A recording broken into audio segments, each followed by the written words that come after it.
Good afternoon, good afternoon, good afternoon, everyone. Ow. Welcome to another episode of Spilling Tea. I'm your host, Tiffany Daniels. And yes, we're going back to that horrible world known as the JRC. But before we do, just a few things. Well, the rower is here. Finally, got my row machine after 8 years. So yeah, I'm pretty stoked right now.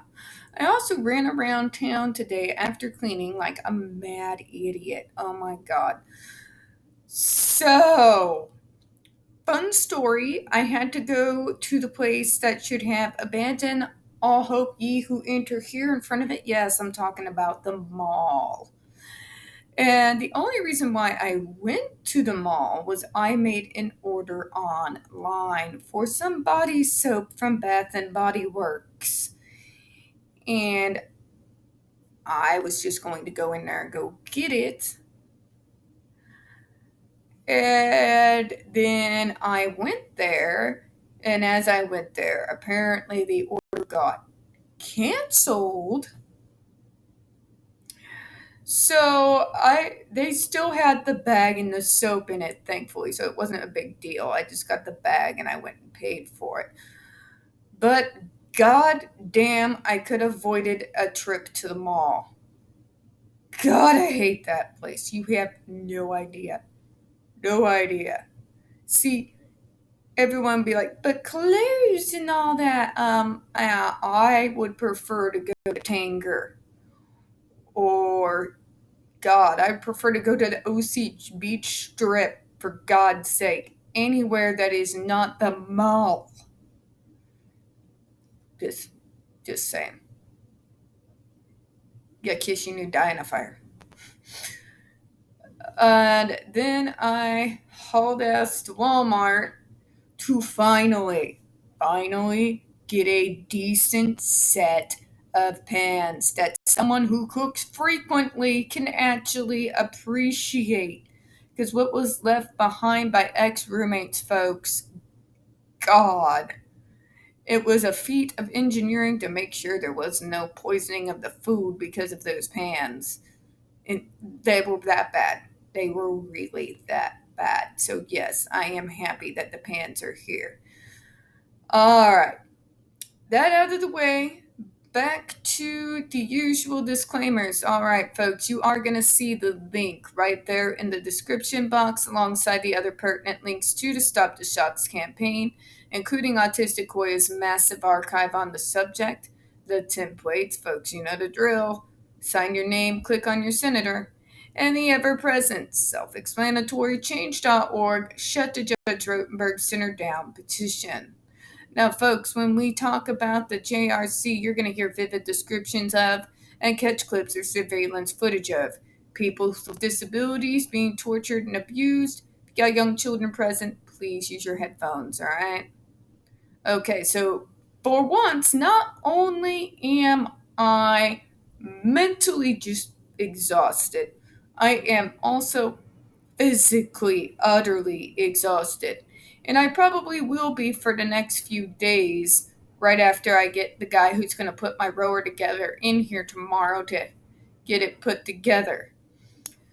So, if I stumble over any of my words, folks, my apologies in advance, alright? Okay, so moving forward here to where we left off, language used by staff and children. Because we can't allow these kids, fucking teenagers, to talk like teenagers because they're disabled.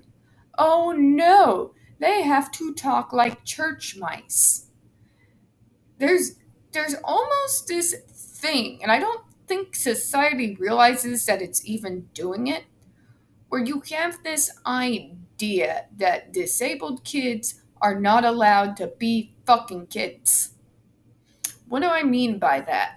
You penalize us for language that you just roll your eyes at with normal teenagers. You make us dress a certain way. You make us behave a certain way. You make us do all these things, all of these things, one on top of the other, all these lists of demands that you're not putting on ordinary kids. And nobody seems to really think about that. There's a double standard there where you think that we need to be perfect little church mice, well behaved, no behaviors. You know, and it's really odd and disturbing because you're not allowing us to develop psychologically as human beings alongside our non disabled peers. And it is psychologically damaging, folks. And it has repercussions for us later in life. Trust me on that one. All right, but that's besides the point. The BRI staff use staff extensively to keep children directed to their tasks and provide verbal reinforcements or verbal reprimand. Yeah, I know that's a different topic. This is more, we'll get into it. In fact, each classroom is under continual verbal barrage. Oh, fuck me. Most of the statements made by staff to the students refer directly to tasks and appear to be distorted one-way conversation. They do not allow for response and do not provide the students with a good model for imitation. Some of the language patterns frequently used by staff in their day-to-day interactions with the children includes rapidly stated phrases such as, okay, we're going to get ready for some pedantic, condescending bullshit, folks. Like what I've done with my hands. Just gonna say. Yeah, good task, right. No task wrong. No self-restraint. Good appropriate conversation. Good no getting out of your seat. Good working without stopping. For the love of fuck, there's so many things wrong with these phrases that I don't even know where to begin. Okay, so let's start. Good task, right. What am I, a fucking dog? Do I get a biscuit? Jesus, no task wrong. What the fuck does that even mean? What kind of English is that supposed to be? No task wrong? Do you mean no task is wrong? Do you mean I'm doing the task wrong? The fuck? No self-restraint.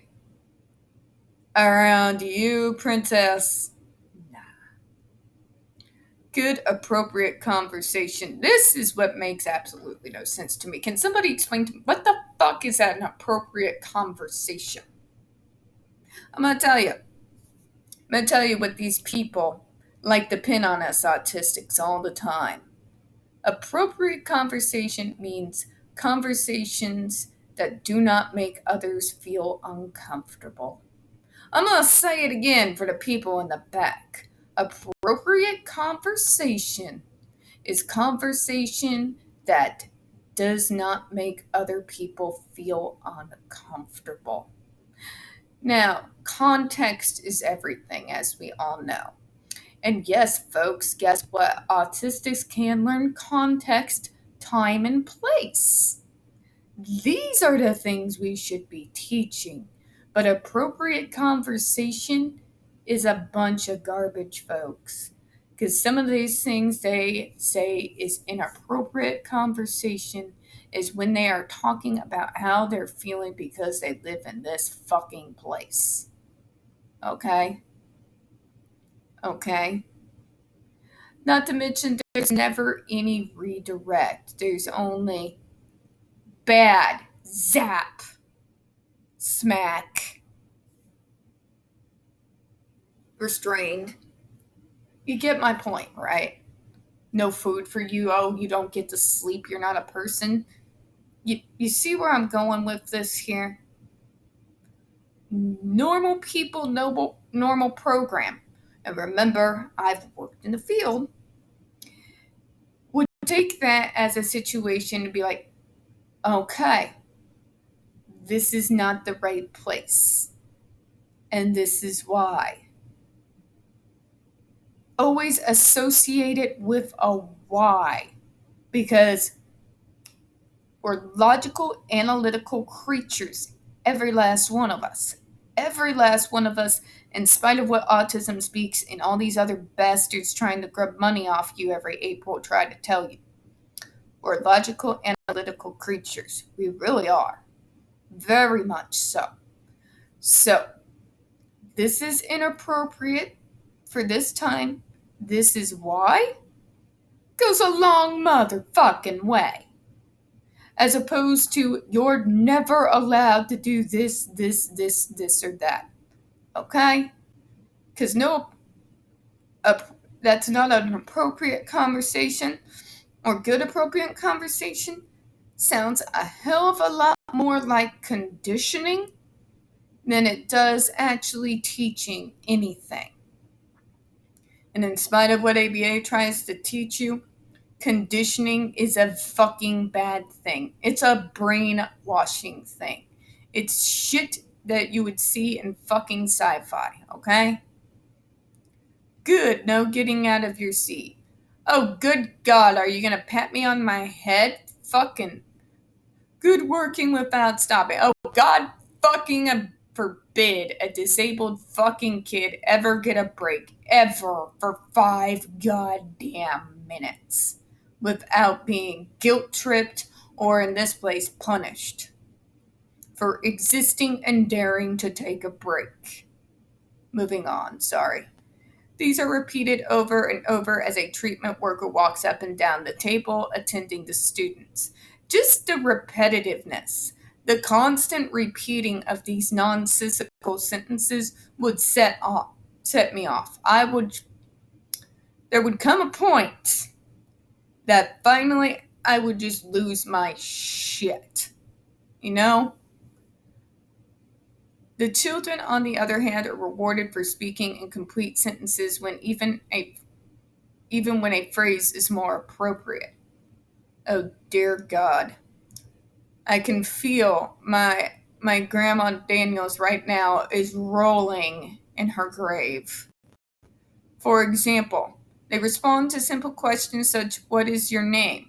Where do you live? How old are you? And they must answer with a full sentence response. My name is. These questions are asked at random intervals through the day at times when there is no connection between what a child is doing and what kind of question he is asked. Again, nonsensical bullshit.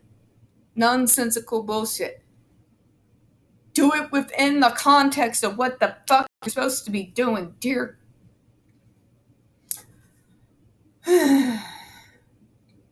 Therefore, the verbalizations evoked from the children are isolated and meaningless in the context of what is occurring. Thank you. A child who answers the irrelevant questions satisfactorily might be rewarded by the response, good appropriate conversation. God, it makes me want to bang my head into the wall repeatedly. Just fucking repeatedly. The language used by many children is stiff and unnatural. Words are sharply cut off, voices are expressionless. There was little or no evidence of spontaneous speech on part of the children, and it does not appear that spontaneous speech is encouraged by the staff. Gee, I wonder why. See, in anywhere else, that would send red flags. With children acting like that, frightened, robotic, that would send red flags off. If that were happening at one of the facilities here in my state while we were doing an observation, that would have sent red flags off everywhere. Some utterances by children who were lower in expressive language ability were punished because they were viewed as inappropriate noises. I got their inappropriate noises. Think about that. If you dare squeak, for God's sake. If you sneeze. God forbid you've grown just because of their special level of stupid. Yeah. Therefore, some children's spontaneous verbalizations, babbling, and speech play were systematically and harshly discouraged. It must be emphasized, however, that some of the nonverbal children were being taught to communicate through the use of simple signs. Oh, yes, I must be happy because they were teaching some kids simple signs. Even though, when they dared to make sounds trying to communicate something, they would well, these days they will shock them within half an inch of their life, starve them, and sleep deprive them. Back then, would sleep deprive them, spank them, pinch them, and use ammonia pellets on them. Yeah. For some of those students, most notably for Blank, who is deaf, this mode of communication is highly desirable and is being appropriately taught and utilized. They appropriately teach it? When? When did that happen? All right, we're going to close out on that one, but let's talk about this level of nonsense here.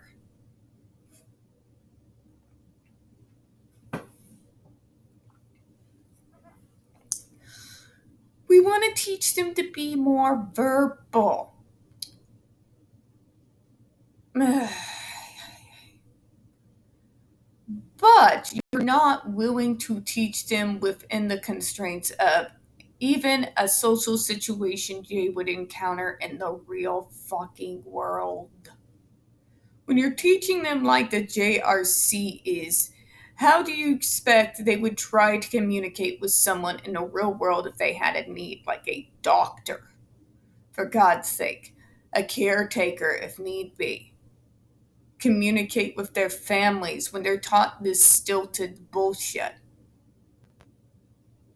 They teach them stilted language because they don't want them to learn how to communicate effectively. And why is that? In spite of what they say, would they want to actually not do what they say they want to do? Why wouldn't they teach them to communicate effectively? Because if they can communicate effectively, then they can start telling people what is happening behind the closed doors of that school. And they can start telling doctors the few actual times they get out of that hellhole to see an outside doctor. And then people will start asking questions. So they would rather keep them, quote unquote, as the least amount of fully vocalized and socially be able to communicate as humanly possible, but doing just enough bare minimum to keep getting that 278 grand ahead every year. And on that note, folks, I'm going to close out this evening. We don't get very many views on this channel, and the few that they do tend to get removed from time to time. So, folks, please don't forget to hit the like button, hit subscribe, and don't forget to hit the comments. I do appreciate your time this evening, and as always, we here at Spilling Tea hope you have a good one.